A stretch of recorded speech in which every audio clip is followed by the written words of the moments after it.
Assalamualaikum warahmatullahi wabarakatuh. Waalaikumsalam warahmatullahi wabarakatuh. Baik, saya Denis Kawindana Utama. Di sini saya akan berbagi praktek baik, di mana berbagi praktek baik 7 jurus BK hebat.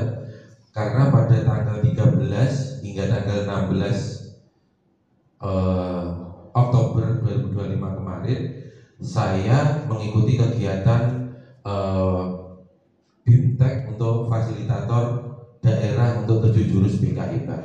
Baik, ini saya dari sini saja. Latar belakang dari kegiatan ini adalah untuk sebagai tindak lanjut dari kegiatan BIMTEK fasilitator daerah BK yang membahas tentang 7 jurus BK hebat yang dilaksanakan di Surabaya kemarin. Melalui kegiatan ini kami para guru yang ikut di BIMTEK ini berkomitmen untuk menerapkan hasil BIMTEK ini dalam layanan nyata kepada siswa dan berkolaborasi dengan panjenengan semua selaku guru yang ada di sekolah ini. Berikutnya tujuan saya melakukan berbagi praktek baik ini yang pertama adalah meningkatkan kualitas pembelajaran yang lebih efektif. Jadi pembelajaran itu dilaksanakan biar lebih efektif, tidak terlalu menggambar kemana, biar juga anak-anak itu mendapatkan pendidikan atau mendapatkan ilmu itu lebih pas gitu. Kemudian yang kedua adalah mengoptimalkan potensi siswa sesuai dengan kekuatan dan minatnya. Jadi karena kita berada di SMK, kita juga harus memaksimalkan potensi dari anak itu. Anak juga memiliki minat. Ini salah satu dari tujuan berbagai praktek baik hari ini. Yang ketiga adalah membangun karakter positif seperti kedisiplinan dan empati. Kita tahu bahwa di sekolah ini kedisiplinan ini sedang digalakkan menuju ke arah perbaikan, dan juga dengan membangun karakter positif yang berempati. Jadi punya perasaan empati kepada lingkungan sekitar. Yang keempat adalah meningkatkan kerjasama antara guru, siswa, orang tua, dan komunitas yang ada di luar sekolah. Yang terakhir adalah menciptakan lingkungan inklusif di mana semua siswa merasa diterima.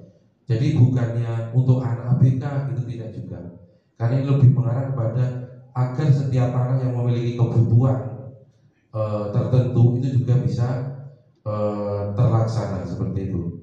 Kemudian Bapak Ibu, kemarin di Surabaya saya mengikuti BIMTEK. Ini adalah pengertian 7 jurus BK hebat. Kenapa Pak kok namanya jurus? Jurus ini kan terlihat lebih seni, ada unsur seninya. Ya, ada unsur seninya, itu yang pertama. Yang kedua, karena ini merupakan sebuah metode bagaimana kami memberikan pelayanan terbaik seperti itu. 7 jurus BK adalah 7 langkah atau strategi utama yang digunakan pendidik atau guru untuk membantu siswa berkembang secara optimal, baik dari sisi emosi, karakter, maupun kemampuan belajarnya. Tujuannya adalah untuk menciptakan anak yang berprestasi, berkarakter, dan bahagia dalam proses belajar. Ini yang paling sangat penting. Jadi kegiatan ini berfokus, Bapak Ibu ya, berfokus bagaimana kita menciptakan lingkungan yang aman, nyaman, dan menggembirakan, sehingga anak-anak atau peserta didik itu merasa nyaman ketika melaksanakan pembelajaran dan berkegiatan di sekolah. Nah, 7 jurus BK ini ya, yang pertama itu adalah kenali potensi. Jadi kenali potensi ini adalah proses memahami keunikan atau kekuatan, minat, dan kemampuan setiap siswa. Jadi mengenali potensi ini adalah salah satu jurus di mana kita semuanya itu harus bisa mengenali setiap potensi yang dimiliki oleh seorang anak. Kemudian kelola emosi. Jurus kelola emosi ini adalah kemampuan mengendalikan dan mengekspresikan emosi. Jadi tidak hanya pada siswa atau peserta didik, tapi juga pada guru. Bagaimana kita mampu untuk mengelola emosi kita agar dapat membantu, ya kan, kita ketika harus melayani siswa, memberikan pelayanan, dan juga kita mengajarkan kepada peserta didik atau siswa itu untuk mengenali emosinya, agar mereka itu mampu mengenali perasaan mereka dan merespon situasi tanpa emosi yang berlebihan. Yang ketiga jurusnya adalah tumbuhkan resiliensi. Itu adalah upaya menumbuhkan daya tahan. Kalau bahasa Indonesianya itu daya lenting. Ya, daya lenting itu kemampuan untuk bertahan dari segala ujian dan cobaan. Kemudian yang keempat adalah menjaga konsistensi.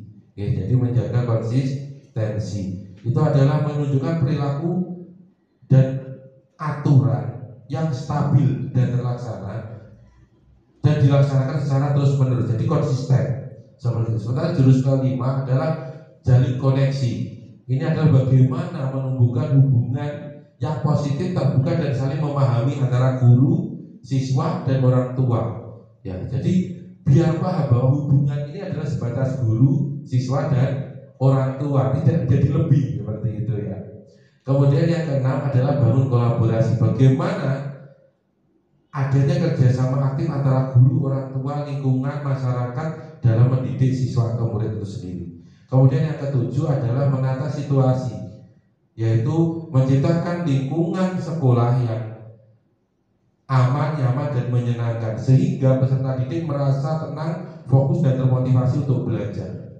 Nah, pada kali ini Bapak Ibu guru, saya selaku calon fasilitator daerah akan menjelaskan dua jurus di sini.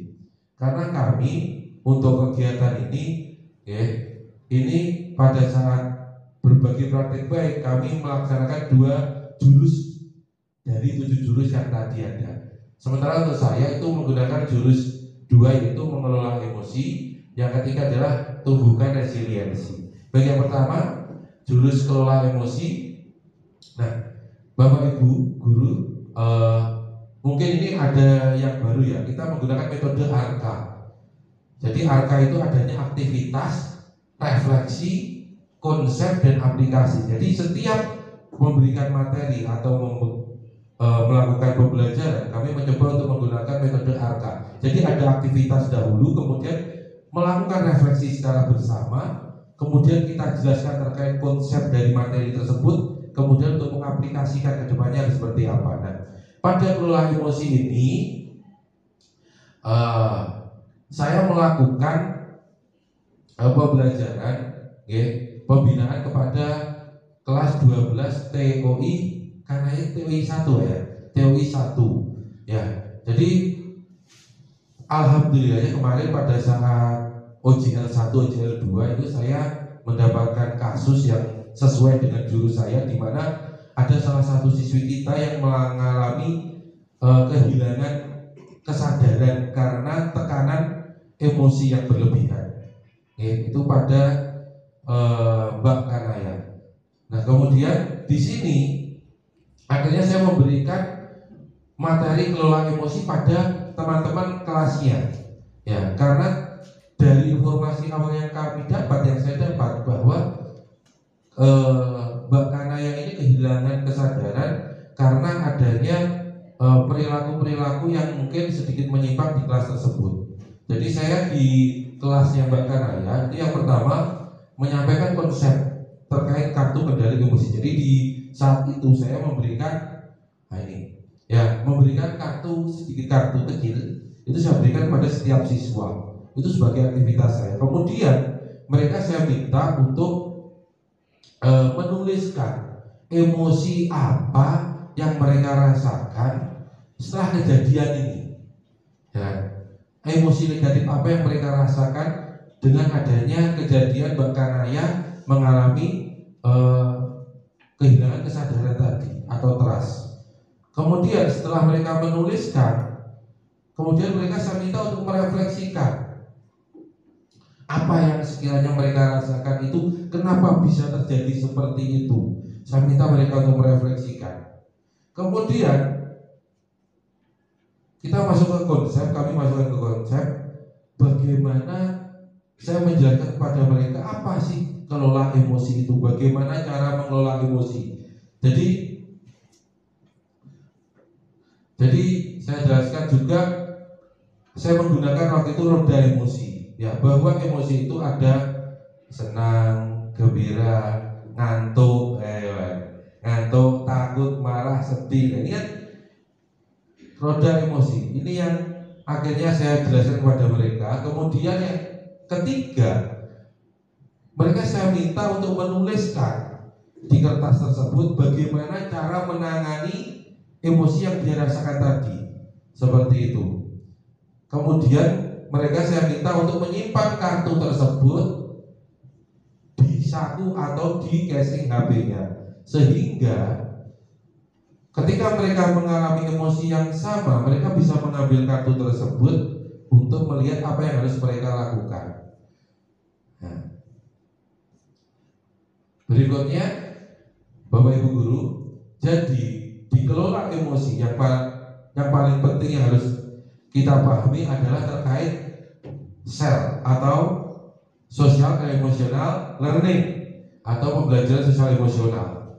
Mengapa setiap guru memerlukan SEL ini? Yang pertama adalah biar ada kepedulian atau caring relationship. Kemudian adanya emosi yang mempengaruhi suasana belajar. Kita tahu bahwa setiap kita mengajar pasti kadang ada emosi yang terbawa, entah marah, entah gregetan, entah sedih, seperti itu.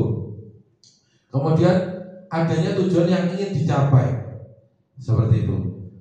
Nah, SEL atau Social Emotional Learning ini tak hanya menjadi tanggung jawab guru BK, tapi juga setiap guru itu juga memiliki tanggung jawab yang sama. Bahkan orang tua, sekolah, dan lingkungan sekitar itu juga bertanggung jawab. Nah, di SEL ini ada 5 komponen penting. Yang pertama adalah self awareness, kemudian self management, responsible decision making, yaitu ada pengambilan keputusan, kemudian ada kemampuan untuk berhubungan dengan orang lain, relationship skill, yang kemudian adalah bagaimana adanya social awareness atau perhatian terhadap sosial. Nah, di sini Bapak Ibu Guru, bahwa setiap kita mengajar kita harus memiliki kemampuan dalam yang pertama adalah menyadari diri sendiri, ya, self awareness. Itu kemampuan untuk memahami emosi, pemikiran, dan nilai-nilai yang mempengaruhi perilaku dalam kehidupan sehari-hari. Nah, contohnya apa? Bapak Ibu Guru di sini juga harus mengajarkan kepada siswa tahu, oh ini loh yang namanya marah. Oh ini Pak Dedi ini saat ini sedang marah, misalnya seperti itu ketika berada di lapangan. Oh ini Pak Bayu ini sedang tegas, tidak sedang bercanda, misalnya seperti itu. Anak-anak ini juga harus memahami itu. Kemudian anak juga bisa self management atau pengelolaan diri, kemampuan untuk mengatur emosi. Tidak hanya pada siswa, Bapak Ibu Guru juga dituntut untuk bisa melakukan pengaturan emosi ini. Kemudian mengambil keputusan yang bertanggung jawab. Ini yang harus kita ajarkan kepada setiap siswa, di mana ketika mereka mengambil keputusan itu harus tepat dan paham akan berdampak seperti apa. Kemudian yang keempat adalah terampil berhubungan dengan orang lain atau berelasi. Ya, di sini kita harus bisa, di sini kita harus bisa menjalin kedekatan kepada mereka, tapi harus kata kuncinya adalah yang sehat. Ya, bagaimana kita berhubungan dengan siswa itu yang sehat, jangan sampai tidak sehat. Misalnya ada guru laki-laki yang sudah beristri tapi godai muridnya, itu kan tidak boleh, ya kan? Tapi kan kalau ibu-ibu yang menggoda murid cowok kan tidak ada, ya, tidak ada kan, seperti itu ya. Kemudian yang terakhir adalah peduli sosial. Nah, jadi kemampuan bagaimana menjalin hubungan dan mempertahankan hubungan itu dengan sehat dan efektif, sehingga apa yang dia lakukan itu selaras dengan norma sopan santun yang berlaku di lingkungan sekitar. Nah, berdasarkan UNESCO, kompetensi yang diperlukan guru untuk mendidik itu dirumuskan IMC kuadrat. Ini bukan rumus kimia atau rumus fisika, itu adalah empati, mindful, compassion, dan critical inquiry. Ya, jadi bagaimana kita harus bisa mengenali emosi, kemudian agar bisa meningkatkan perhatian kepada orang lain dan memahami orang lain dengan baik sehingga terjadi logika yang lebih rasional. Ya, seperti itu. Empati itu apa sih? Kemampuan yang dimiliki dalam memahami murid secara mendalam. baik situasi pribadi maupun sosial. Ini yang harus dimiliki oleh setiap bapak ibu guru. Empati itu ada 3. Yang pertama adalah kognitif, yaitu memahami perasaan, ya kan? Ini guru muridnya ini piye terhadap gurunya itu benci atau tidak, seperti itu. Empati secara sosial, merasakan apa yang orang lain rasakan. Wah, ini murid saya ini anak orang tidak punya. Itu adalah empati emosional. Kemudian adalah empati secara perilaku. Ini memberikan respon sesuai dengan perasaan orang lain. Ya. Kemudian yang kedua tadi adalah mindfulness atau pemahaman diri, yaitu kemampuan individu untuk sadar akan pengalaman yang dimiliki sehingga menerima tanpa menghakimi. Ini yang paling penting. Ya, yang pertama adalah bagaimana seorang guru, ya, itu, oh iya, ini anak orang yang tidak punya, ini kata pakai mungkin belum beli atau seperti apa, ya kita beri waktu, kita datangkan orang tua. Jadi ada pemahaman diri di situ. Kalau, ya, jadi ada beberapa metode, ya, untuk meningkatkan mindfulness nih, ya. Yang terkenal itu adalah fokus pada napas. Jadi biasanya ambil napas dalam-dalam, kemudian juga merasakan kotak kaki dengan tangan. Kadang-kadang dengan kita menyentuhkan kaki di tangan kita bisa merasa lebih nyaman, ya kan? Ada set intention juga, mengingat tujuan rencana awal itu melakukan kegiatan ini apa sih, sehingga kita bisa kembali pada tujuan awal ketika kita melenceng. Kemudian teknik ketiga itu juga bisa dengan I am aware, ya kan? Kita sadar atau aku sadar dengan apa yang aku lakukan, ya kan? Aku pikirkan dan aku rasakan saat ini. Nah, kemudian yang ketiga, ini KMC kuadrat C. Yang pertama ini adalah compassion atau bela rasa, membatasi perasaan terhadap orang lain sehingga dapat mengurangi tekanan pribadi akibat respon yang berlebih. Contohnya apa? Gitu, contohnya, misalnya ketika kita marah, karena anak ini melakukan pelanggaran, misalnya anak ini keluar di kelas kita dan belum kembali misalnya. Nah, ini yang harus jangan terlalu dibawa perasaan. Jadi ketika anak itu sudah kembali, ya kita harus mencari solusi di situ, seperti itu. Kemudian yang C terakhir adalah critical inquiry, yaitu kemampuan untuk bertanya secara mendalam, mengevaluasi informasi dan mencari pemahaman yang lebih komprehensif, bukan hanya menerima begitu saja. Jadi ketika ini kami lakukan di grup atau di jurusan ototronik, ya, kami ketika mendapatkan informasi ada siswa yang tidak masuk, itu pasti, ya, melakukan konfirmasi benar tidak masuknya seperti apa. Bahkan sebagai kebiasaan kami menggunakan metode setiap siswa yang tidak masuk itu mengirimkan foto sesuai dengan izinnya. Itu adalah salah satu aplikasi dari critical inquiry di jurusan teknik ototronik yang saya bina. Nah, ini yang perlu kita pahami. Pernah ada kejadian seperti ini. Volumenya ini kayaknya. Oh, belum ya sih. 1, 2.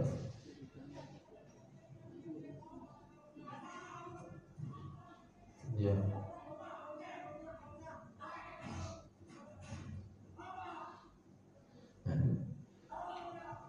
Nah, jadi ada siswa yang dengan gurunya ini yang sempat berani seperti ini, adu argumen. Ya.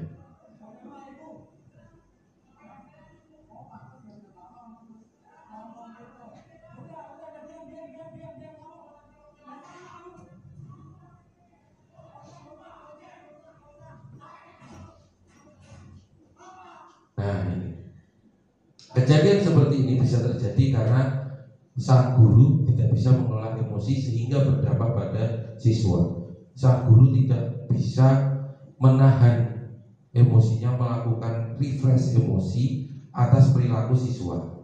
Oke. Berikutnya, nah, kemudian self awareness atau mengenali peta emosi, dan ini sangat penting Bapak Ibu guru. Sebagai seorang guru kita harus mampu mengenali apa yang terjadi pada siswa. Apakah anak itu senang, bersemangat, gitu, peka, takut, marah, atau bahkan sedih. Nah, di sini ada roda pilihan. Ketika anak atau kita mengalami emosi negatif, kita bisa melakukan roda pilihan sesuai dengan apa kebiasaan kita. Contohnya ini adalah dengan cara berjalan, lari-lari. Kemudian ada yang ngobrol dengan temannya, ya kan? Ada yang share entek tun, jadi berbagi. Kemudian ada yang bermain game, ya, ada yang ngobrol dengan keluarga, seperti itu. Ada yang menggunakan iMessage. Ketika saya merasakan ini, apa yang harus saya lakukan? Jadi ini sangat penting juga. Nah, ini adalah salah satu contoh bagaimana cara mengelola emosi yang dilakukan oleh kakaknya kepada adiknya. Jadi adiknya yang buat, ini kakaknya mengajarkan cara mengelola emosi ya.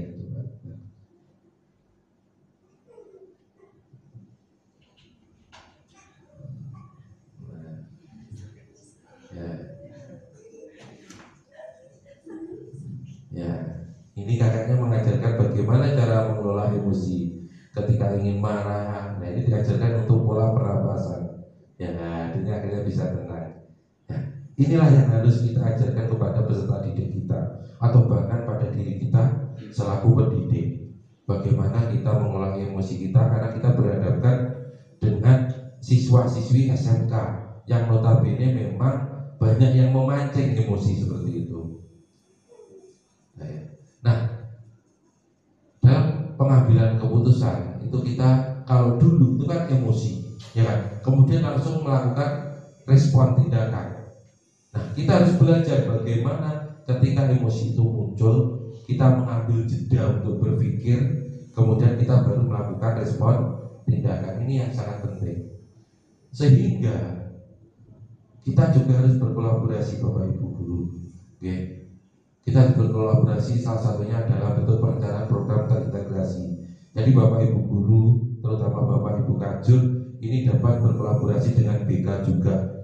Kemudian pelaksanaan tindakan kelas dan sekolah.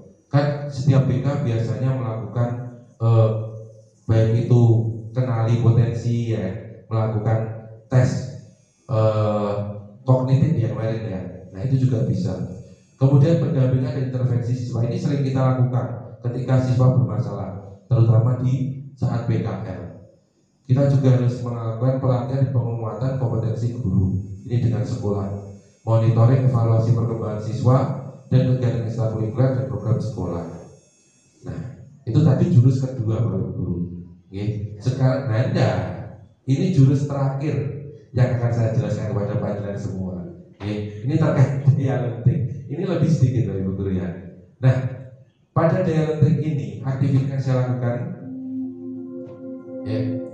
Jadi yang pertama adalah melakukan hubungan baik. Jadi waktu itu, ya kan, ada sebuah kasus siswa kita Mbak Kanaya mengalami kehilangan kesadaran.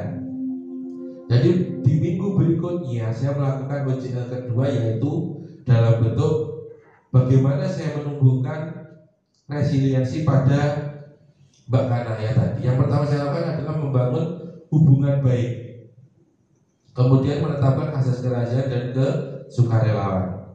Kemudian kedua adalah menggali harapan hidup. Aku bertanya kepada Mbak Kanaya, Mbak, apa sih yang Mbak Kanaya inginkan? Jadi kemarin saya melakukan konseling itu di ruang MP dengan Mbak Kanaya. Akhirnya Mbak Kanaya menceritakan, aku ingin kembali ceria, Pak, bebas berkegiatan, fokus lulus, seperti itu. Kemudian kami berdua melakukan refleksi. Jadi saya meminta konselor untuk menjelaskan apa yang terjadi kemarin, kenapa kok bisa terjadi seperti itu, ya kan. Kemudian saya menggunakan pertanyaan-pertanyaan yang evaluatif, yaitu apa? Kenapa, ya kan? Apakah dengan menahan emosi seperti itu masalah bisa selesai? Nah, karena kita tahu bahkan yang kemarin terlalu banyak hal yang dia pikirkan, tidak dia ceritakan, sehingga ya muncullah, ya kan, emosi yang berlebihan. Nah, di sini setelah kami ngobrol dengan saya ngobrol dengan Mbak Kanaya, saya menceritakan tentang konsep analogi pohon. Semakin tinggi pohon maka angin yang menerpa juga semakin kencang. Kemudian juga analogi dari pisau tumpul. Ya, pisau tumpul itu pasti perlu diasah. Alat asah ada dua, yang kasar dan yang halus. Begitu juga dengan kehidupan. Nah, di sini saya juga berkomitmen dengan Bakaraya bagaimana perlunya filter atau menyaring informasi dan berhati-hati ketika bercerita dengan orang lain, sehingga cerita itu tidak kita dibalikkan kepada kita. Nah, pada sesi terakhir itu kami melakukan kesepakatan untuk mengaplikasikan, di mana kita menggunakan rencana aksi, yaitu planning, ya, rencana aksi atau planning yang smart, spesifik, terstruktur, ambisius, realistik, dan terikat waktu. Jadi waktu itu saya dengan Mbak Kana ya memiliki rencana, yaitu adalah mencari support system yang tepat. Jadi waktu itu saya bertanya, kira-kira support system yang tepat siapa? Akhirnya muncul ibu dan pacarnya. Ya kan? Kemudian yang kedua adalah aktivitasnya apa? Ya, yang bisa dilakukan adalah coping skill. Dia itu coping skillnya gimana? Main ke pantai Pak, membaca novel, seperti itu. Dan juga melakukan tujuan yang ambisius namun realistis dan terikat dengan waktu. Mbak, sama tujuanmu apa? Tapi harus realistis dan terukur. Harus ada batas waktunya. Yaitu apa? Fokus menyelesaikan TKA kemarin. Ya, itu terjadi kan sebelum TKA. Kemudian melakukan ujian, dia juga nanti akan mencoba untuk lulus. Kemudian terakhir adalah UKK. Seperti itu. Nah, mengapa daya lenting atau resiliensi itu sangat penting? Karena resiliensi itu adalah kemampuan untuk membangkitkan kembali setelah menghadapi kesulitan. Nah, ini ya untungnya ini ada dokumen ya. Saya sebelum mendokumentasikan ternyata ada yang sudah mendokumentasikan. Nah, ini. Jadi ya anaknya yang di belakang sana. Ya, jadi dia terus menangis dan sebagainya. Tidak, bahkan saat itu ibunya juga ada di sana. Itu yang duduk di sini itu ada ibunya. Ya, itu saya, Budi. Ya, di sini ada Mbak Anggun. Ya, ini sebelum kejadian hari H. Ya kan, menit H. Jadi seperti itu. Ini adalah ketika manusia tidak mampu untuk melakukan resiliensi, maka yang terjadi adalah loss control seperti ini. Ya. Nah, ketika melakukan resiliensi, yang harus kita lakukan adalah berpikir untuk menjadi berpikir yang tumbuh, tidak fixed mindset. Salah satunya adalah ini, Bapak Ibu. Ketika melihat kesuksesan, orang-orang yang dengan fixed mindset atau berpikir yang tetap, itu dia hanya melihat bahwa orang yang sukses atau yang bisa sukses itu ketika dia memiliki bakat. Sementara orang-orang yang dengan berpikiran bertumbuh, ya dia akan melihat bahwa kesuksesan itu bisa dilakukan karena dia berusaha. Ketika melihat kegagalan juga demikian. Fixed mindset, ini dia langsung tidak iso, saya menyerah. Tapi kalau growth mindset yang memiliki resiliensi yang baik, saya akan coba lagi. Nah, ketika melihat kesulitan, ini tadi, aku tidak bisa, saya tidak bisa. Sementara kalau yang memiliki resiliensi yang bagus, dia akan berpikiran, aku itu belum bisa, maka saya harus mencoba. Ketika melihat sebuah masalah juga demikian. Mengapa masalah ini ada terjadi pada saya? Ini yang fixed mindset, ini yang harus kita hilangkan. Kita harus berubah menjadi growth mindset. Ketika melihat masalah, kita harus melihat kira-kira solusi apa sih yang harus kita lakukan, kita upayakan. Nah, dan ini yang paling penting Bapak Ibu Guru. Ketika kita berpikiran secara fixed mindset, ketika ada kritik pasti mengatakan saya sakit hati dikritik, kira. Nah, tapi kalau growth mindset, berpikiran yang bertumbuh, nah terima kasih, saya akan memperbaikinya. Dalam artian ketika dikritik, kritik itu ditampung dan dikoreksi dari diri kita. Nah, kemudian kita harus bisa membedakan antara dukungan dan pujian. Ini sangat penting Bapak Ibu. Kalau dukungan itu spesifik dan fokus pada perilaku. gitu. Kamu sudah bekerja keras sehingga layak mendapatkan itu. Itu kalau dukungan. Kalau pujian, ya kamu hebat.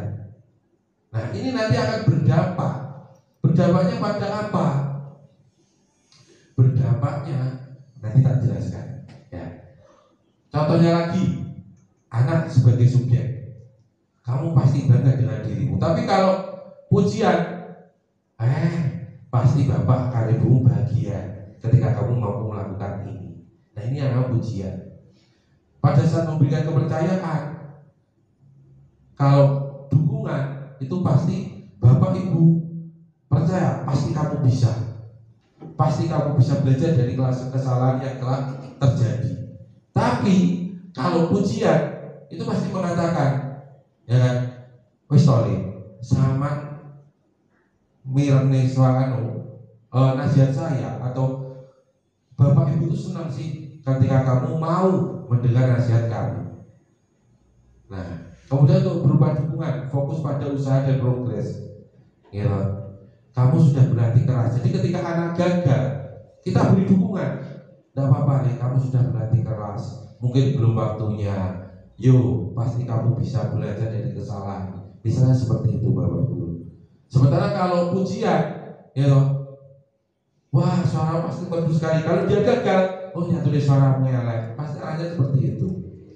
Kemudian kalau berupa dukungan itu adalah melakukan evaluasi diri pada diri sendiri yang dilakukan oleh anak. Kita ajak mereka untuk mengevaluasi. Misalnya nih, ketika seorang anak semester lalu melakukan kesalahan, sekarang sudah ada perbaikan, kita ajak untuk mengevaluasi diri. Semester ini kamu jauh lebih baik dari semester lalu. Yuk semangat lagi. Misalnya seperti itu. Ya kan? Tapi kalau pujian itu pasti melakukan perbandingan dengan orang lain. Hebat, kamu dapat nilai besar di kelasmu. Tidak seperti teman-teman, misalnya seperti itu. Kemudian kalau dukungan, dia mengarah kepada mendorong keberanian.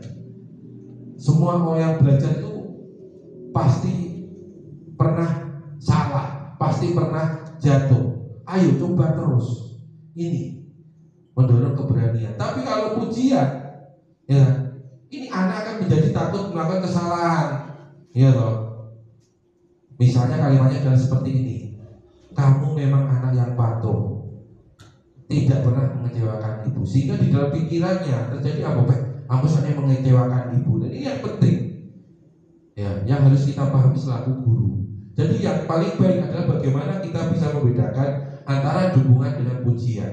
Dan dampaknya akan lebih baik kalau itu berupa dukungan. Nah, ini adalah teori Burger. Di mana di sini ada, ketika kita memberikan dukungan, di situ ada apresiasi, ya kan?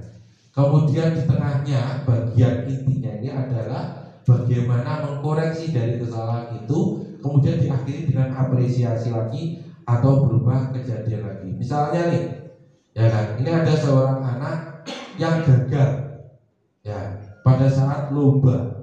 Ini contohnya, kita apresiasi dulu. Ya, bapak atau ibu apresiasi, kamu sudah mengerahkan upaya terbaikmu. Ini kan berupa dukungan, gitu. Kemudian kita koreksi, yuk apa sih kira-kira yang terjadi padamu? Kenapa kok kamu melakukan sampai kalah ini seperti apa? Oh ternyata apa? Kamu sering nonton bersama teman-teman daripada latihan. Nah, misalnya seperti itu. Kemudian kita berikan apresiasi, yuk pasti bisa ke depannya. Misalnya seperti itu. Kamu harus belajar lagi. Jadi seperti itu, ya. Nah ini tadi sudah. Nah ini, Bapak Ibu, kenapa kok tadi saya bahas terkait dukungan dan pujian. Berdasarkan riset yang dilakukan oleh Dr. Carroll, ternyata pujian itu berefek negatif pada murid. Ya.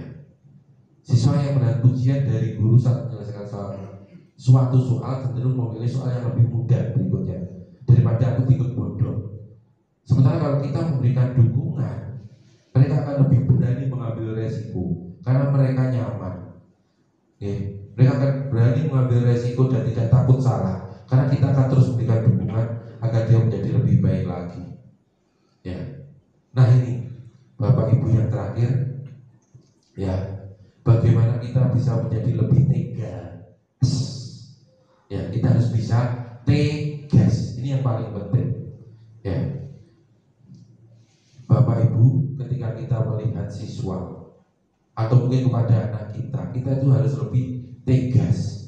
Kenapa kok ini tega dikurangi sama dengan tega? Ya, kita tahu bahwa ada induk burung atau ibu burung itu yang lembut, itu harus tega mendorong anaknya dari sarang dan memaksanya untuk belajar terbang. Bahkan ada yang sampai intinya seperti ingin mengeluarkan dari sarangnya, menjatuhkannya. Dan ini yang harus kita lakukan, Bapak Ibu. Tentunya tetap dengan kelembutan.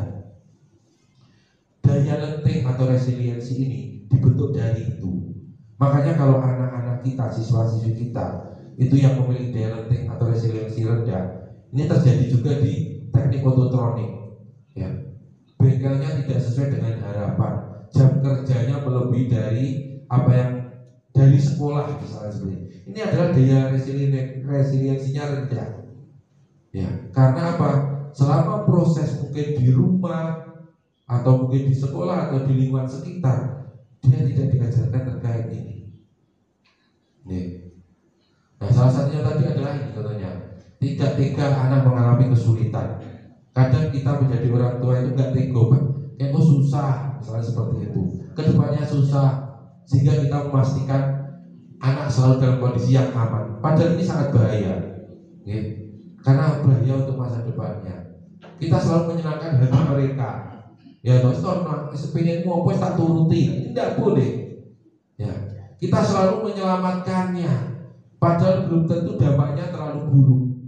Karena kita juga perlu mengajarkan tentang jatuh bangun, ya kan? Kita berikan overproteksi atau overprotecting, ya kan? Ini tidak oleh, orang tidak oleh, ini tidak oleh, sehingga anak juga akan memiliki daya resiliensi yang rendah. Terlalu memanjakannya, apa yang diinginkan oleh anak itu kita berikan, itu juga tidak baik, Bapak Ibu Guru.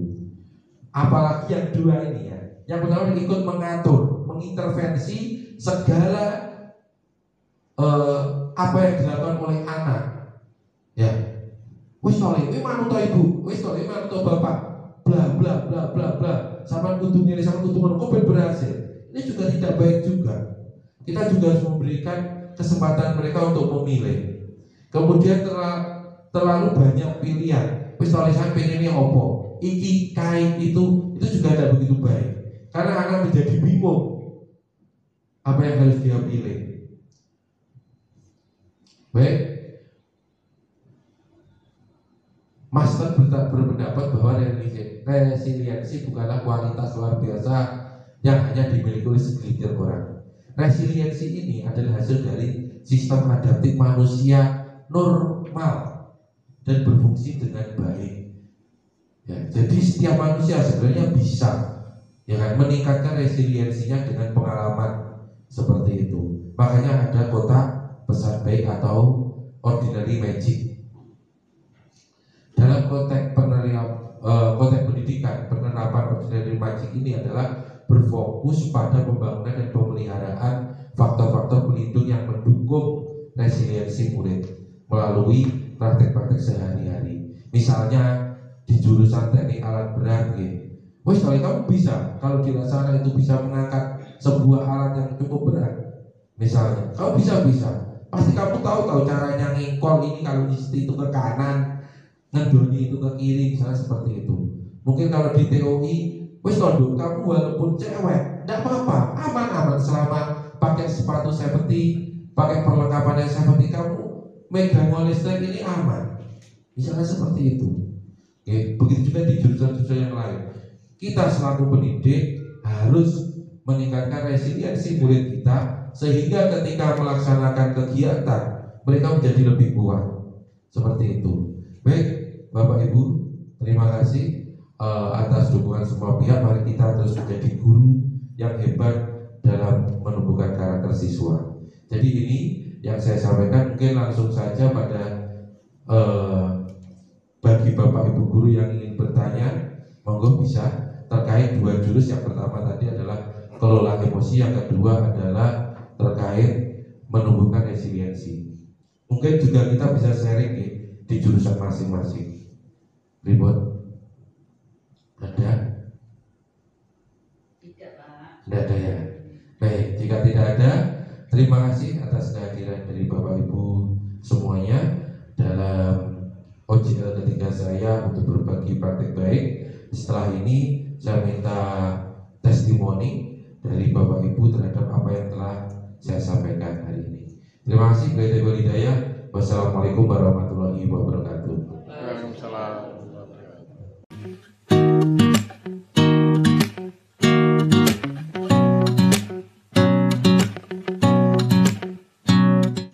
Terima kasih Pak D, materinya luar biasa sekali, sangat relevan dengan tugas kami sebagai guru. Mudah-mudahan kita bisa menerapkan 7 jurus BK ini di sekolah kita. Terima kasih. Halo Pak D, terima kasih banyak atas berbagi praktek hari ini. Sangat menginspirasi dan luar biasa.